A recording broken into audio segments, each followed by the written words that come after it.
Hello friends, welcome. This is Sagar Birde. We are dealing with the subject industrial drives and applications.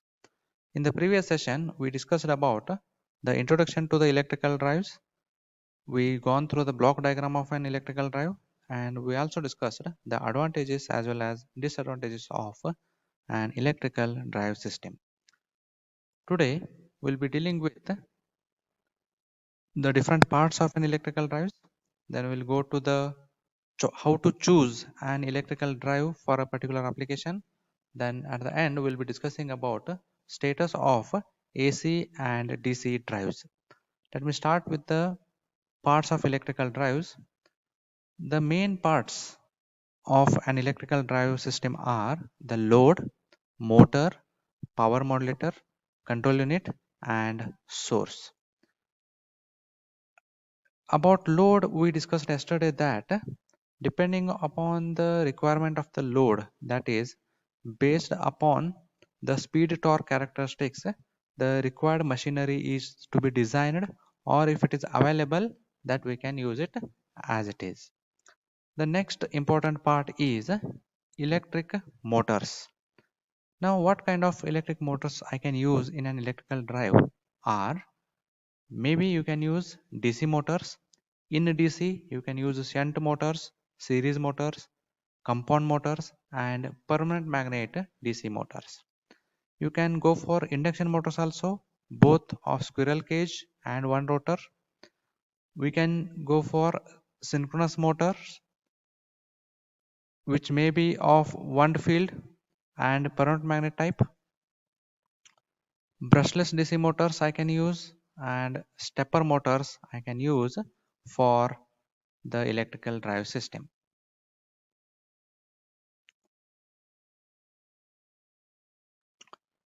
Previously, the induction motors and synchronous motors were used for only constant speed drives, and if the application is of variable speed type, then these drives becomes very expensive and the efficiency also becomes very much less. For this reason, if the application is of a variable speed type, then that type of electrical drives, DC motors are were used. But as in the advancements of the power electronic devices, nowadays AC motors can also be now employed in variable drive applications.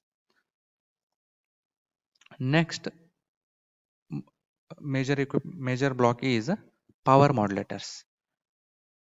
Now the power modulators can be grouped in three categories, mainly because of it is very difficult to classify the power modulators, but we are trying to group them in these three types. First one is converters, second is variable impedances, and third one is switching circuits. Now first we will discuss the converters. The converters, maybe the power sources are usually available in fixed voltage and fixed frequency AC and fixed voltage DC. Now for the control of DC motors, it requires variable DC voltage, and if we consider the case of AC motors, it requires either the fixed frequency variable voltage or variable frequency variable voltage. So as per the requirements of the load, we have to choose a correct power modulator. We'll discuss some of the converters here. So you can see the first one is AC to DC converters, or we call it as rectifiers. In this figure, all these blocks are AC to DC converters, or you can call it as rectifiers. You can see in the first one, it is a rectifier, diode rectifier, which is converting fixed voltage, either it is a single phase or three phase, into DC fixed voltage output. but it is an uncontrolled one. So the next uh, advancement in this circuit is controlled rectifier. So in spite of diode, we are using thyristors in this block to convert AC into DC. For some applications, we can choose the half controlled thyristor rectifier, again which is able to convert fixed voltage single phase or three phase AC into variable voltage DC. We can use the tap changing transformer with diode rectifier to get the variable voltage DC nature, or we can use DC rectifier with a chopper to give variable output voltage which is in DC in nature, and also we can use rectifiers with the self commutated devices. In the next slide, these figures, this is using an AC motor which is connected to DC generator, and these two are coupled together so that output of this DC generator is variable voltage DC. Similarly, AC motor can be connected to some AC motor again, that is output of that is connected to diode rectifier to convert AC to DC, and output is DC in nature. Similarly, we can use the magnetic amplifiers and diode rectifiers together. Previously, we use we used these two blocks to convert AC voltage into DC. Also, amplidyne is used to convert AC to DC.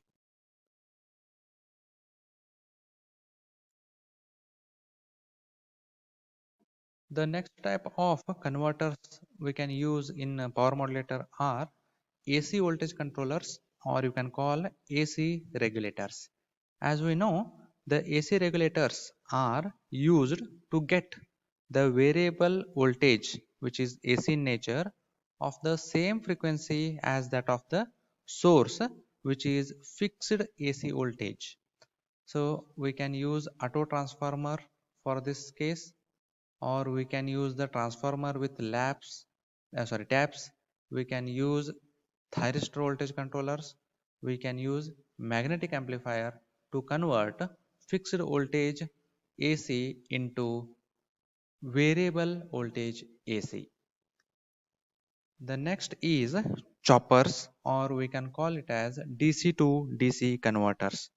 These are used to get variable voltage DC from a fixed voltage DC, and these are designed using different semiconductor devices like power transistors, GTOs, power MOSFETs, thyristors, and IGBTs. The output voltage can be varied steplessly by controlling the duty ratio of the devices.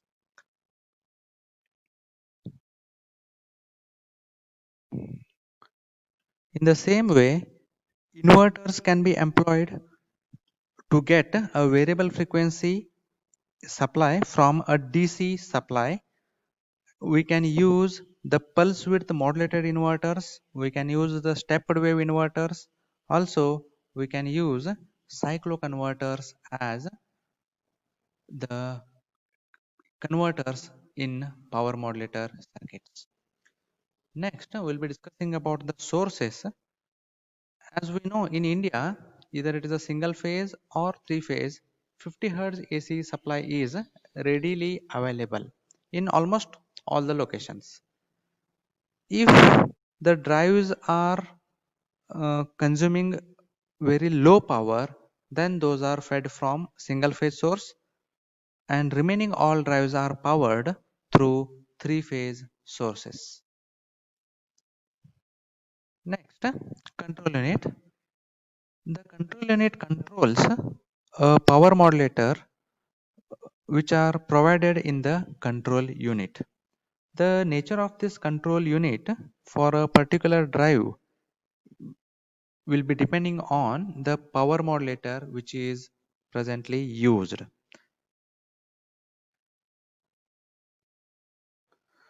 Next, we'll be discussing what are the parameters to be known before choosing an electrical drive?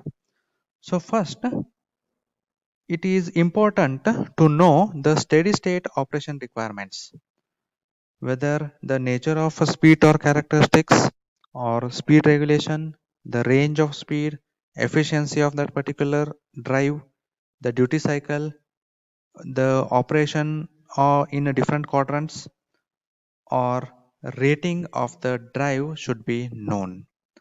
Second, the transient operation requirements. So values of acceleration and deceleration, the starting, braking and reversing performance should be known to choose a particular drive for a application.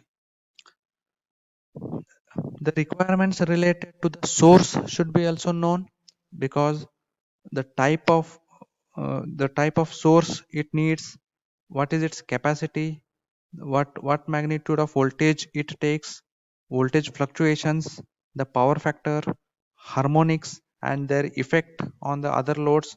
These all things should be known to choose an electrical drive. In the same hand, the capital and the maintenance cost of the electrical drive should be known. The lifespan should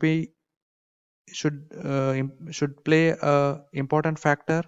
Then how much space it takes and how much it weighs is also a important factor. Then in which environment it is used, in what location it is located, and reliability of an electrical drive. These all things should play an important role for choosing an electrical drive. Now let us move to the next bit, that is the status of AC and DC drives. As we discussed in the past, induction motors and synchronous motor drives were used in almost all fixed speed applications. The variable speed applications were dominated by DC motor drives. But the emergence of thyristors in the late 1950s, around 1957, with the development in semiconductor, the variable speed induction motor drives were modified and designed and found satisfactory. And due to the advantages of squirrel cage induction motors over the DC motors, in that time it was predicted that these induction motor drives will replace the DC drives in variable speed applications also. But there are some hurdles for the prediction to come true. And what are those hurdles? While the technology of DC drives was well established, the AC is very new. AC drives were not as reliable as DC. And one more thing, the squirrel cage induction motor was cheaper than DC motor, but the converter and the control circuit needed for induction motor drive was quite expensive compared to that of the DC motor drive.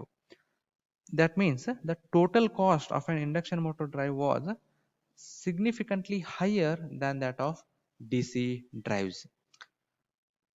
And one more factor which you can consider as a hurdle is the development in linear and digital ICs and VLSIs were helpful in improving the performance and reliability of AC drives, but these developments also led to similar improvements in DC drives. So it was adding the advantages both the sides.